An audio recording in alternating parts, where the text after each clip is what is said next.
বিকেলবেলা আমার শ্বশুরমশাই গেছিল পুকুরে জাল ফেলে মাছ ধরতে, আর আকাশে এত পরিমাণে মেঘ করেছে যে পুরো আকাশ কালো হয়ে এসেছে। আর উনি ঘাটের সামনে এসে দেখে অনেক মাছ ভাসছে, তাই ওনার ইচ্ছে হলো জাল ফেলার। তাই উনি জাল নিয়ে চলে এসেছিল মাছ ধরতে, কিন্তু যে মাছগুলো ভাসছিল সেইগুলো আর পাওয়া যায়নি।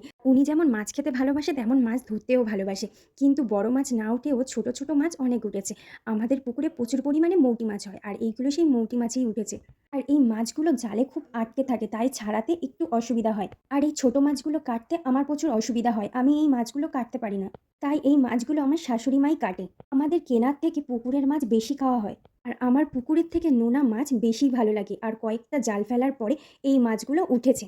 একটা সিলভার কাপ ছিল আর কয়েকটা পোনা মাছ। মাছ ধরে ঘরে আসতেই দেখি এপাশে বর্ষা এসে দেখলাম ও বলে তোমার জন্য ফুল নিয়ে এসেছি। অ্যাকচুয়ালি ফুলগুলো ওকে বড়া করে দিতে হবে, তাই ও এসেছে। ঠিক আছে বস, আমি তোর জন্য নয় বড়া করেই নিয়ে আসলাম বলে তাকে বসিয়ে রেখে আমি গেছিলাম কুমড়ো ফুলগুলোর বড়া করতে। এদিকে আমি কুমড়ো ফুলের বড়া আমার হয়ে এসেছে, আর ও বসেই ছিল। ওকে বললাম খেয়ে বল কেমন লাগছে। ও বলছে দাঁড়াও আমি টেস্ট করে বলি, আমার কুমড়ো ফুলের বড়া এমনিতেই ভালো লাগে। আর তুমি বড়াগুলো খুব ভালোই বানিয়েছিল, কারণ এগুলো চালের গুঁড়ো দিয়ে করা হয়েছিল, তাই খেতে আরও বেশি মচমচে হয়েছিল।